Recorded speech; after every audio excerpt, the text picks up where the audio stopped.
At luto na po mga kapromdi yung ating sinigang na hipon sa santol.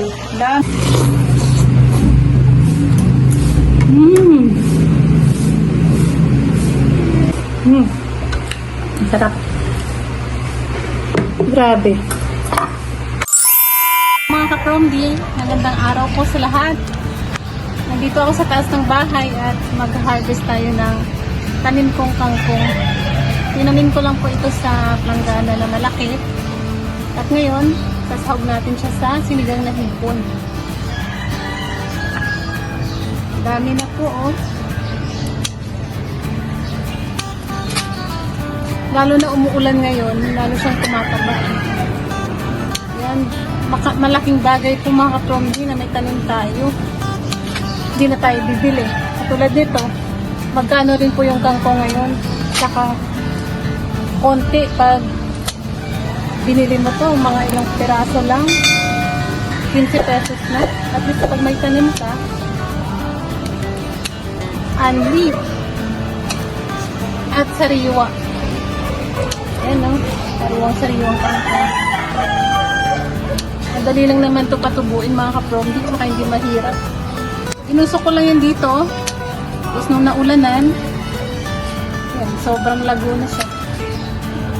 Saka halos every 3 days may naka-harvest ka.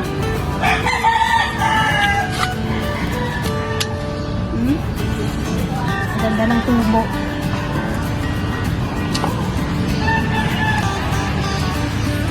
Tama, uulan na mga kapromdi.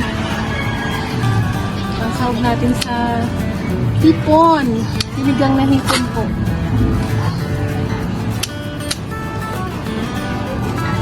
Nakadami. Malago.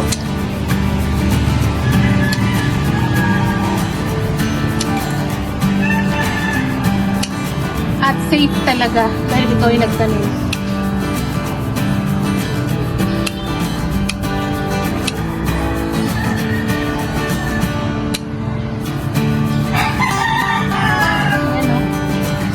Siguro to pansahog lang naman.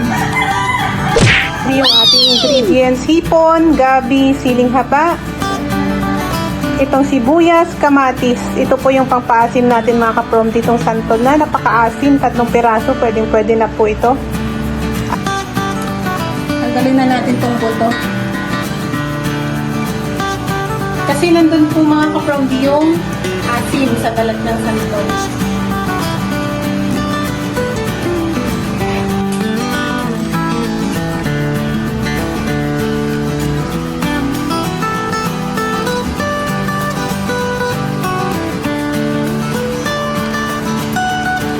Linisan natin ito mga kapromdi. Ito ang kangkong.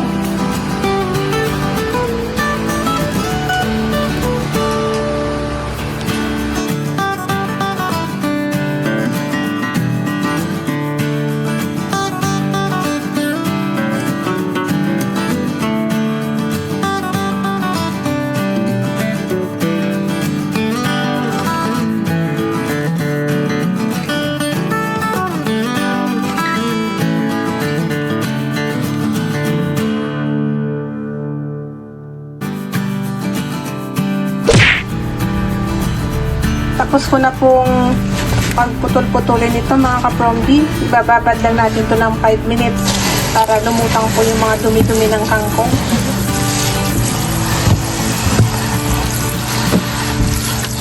Yan. Para po sigurado tayo malinis at yung mga insekto dito ay natanggal.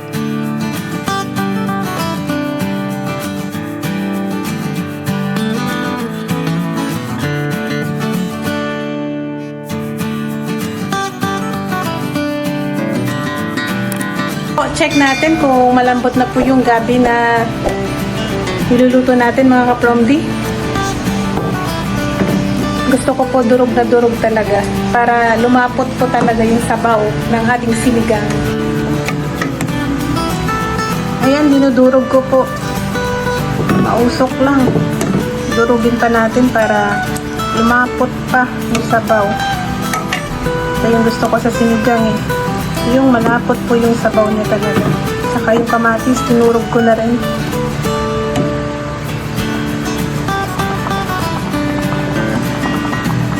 Na po natin yung hipon, mga katordi. At nilagyan ko na po yan ng patis. Pampalasa po, tsaka paminta. Okay na yung timpla. Takpan natin. Ito po itong balat ng santol, mga katordi. Nag-iba na yung kulay kasi nabalatan na siya.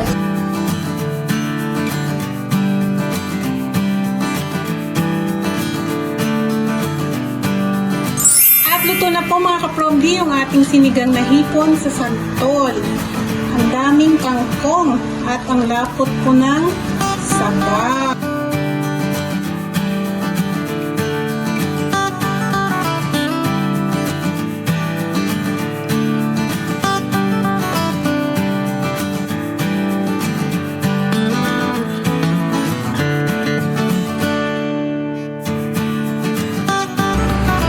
Ayan, kain na po tayo mga kapromdi. Sinigang na hipon sa santol at kanin lang. Try nyo po mga kapromdi kung hindi nyo po nasubukan itong sinigang na hipon sa santol. Naman hindi lang sinigang mix yung ating pang-asim, kundi yung natural talaga na asim na galing sa alternatives na mga pang-paasim mga kapromdi.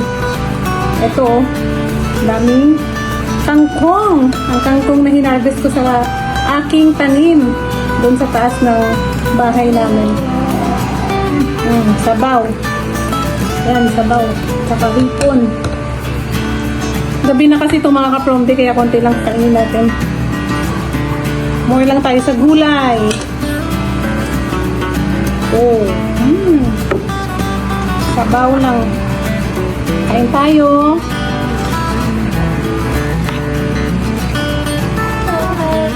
Sabaw nito panalo na eh.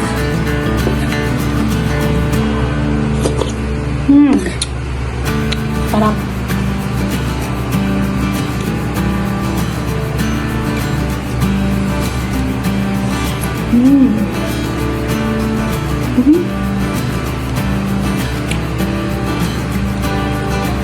Lalo na't sariwa yung kangkong. Manamis-namis din yung lasa ng gulay. Kain po.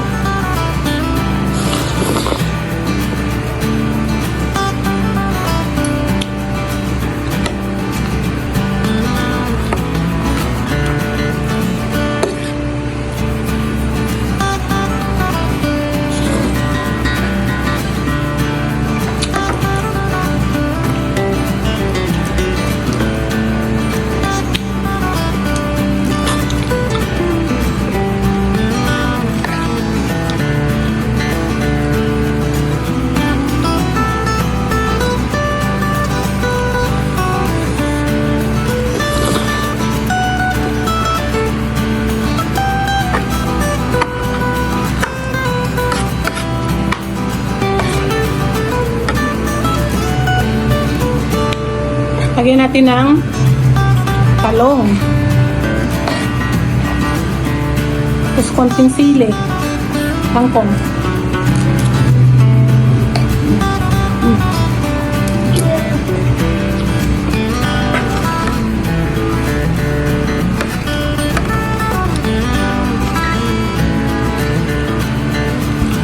Ito yung hipon natin, oh.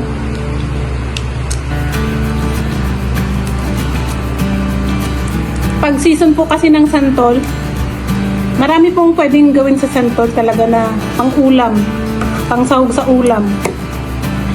Kasunod, gagawa din tayo ng santol na paksiw naman.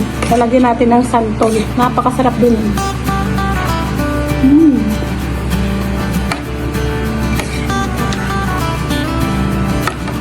Natural na pang-paasim.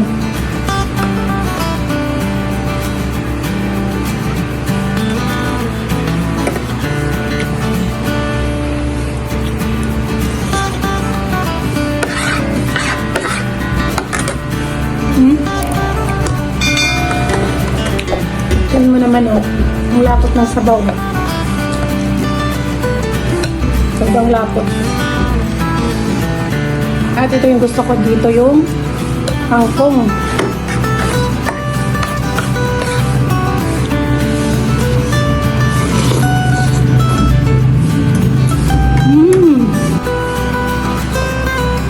Kuha tayo ng mangkok. Hindi tayo sabaw. Hindi ako masyadong nagkakanin sa gabi mga kapromdi. Ulam na lang. Sabaw. Ikutin natin. Sarap. Grabe. So, hindi pa nakatry dyan, try nyo pong pampaasin yung canton. Iba rin talaga yung lasa niya.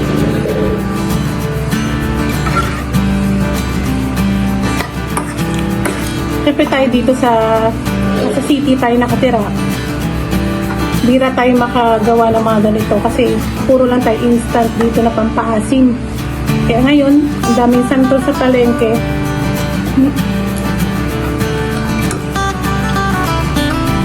Tinry ko naman. Ito masarap.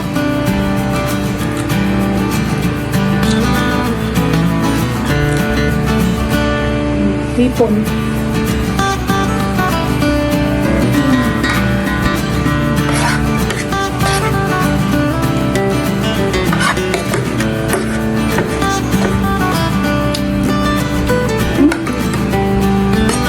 Nahulog pa.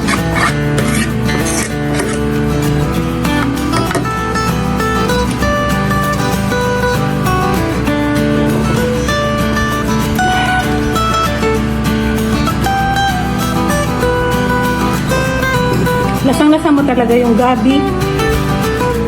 Yung dinamnam po. Tsaka hindi na ako naglagay ng asin. Patis lang. Kaya ang sarap. Ano po mga kapromdi, hanggang dito na lang yung ating video. Maraming salamat sa panonood po. Thank you for watching. Bye-bye!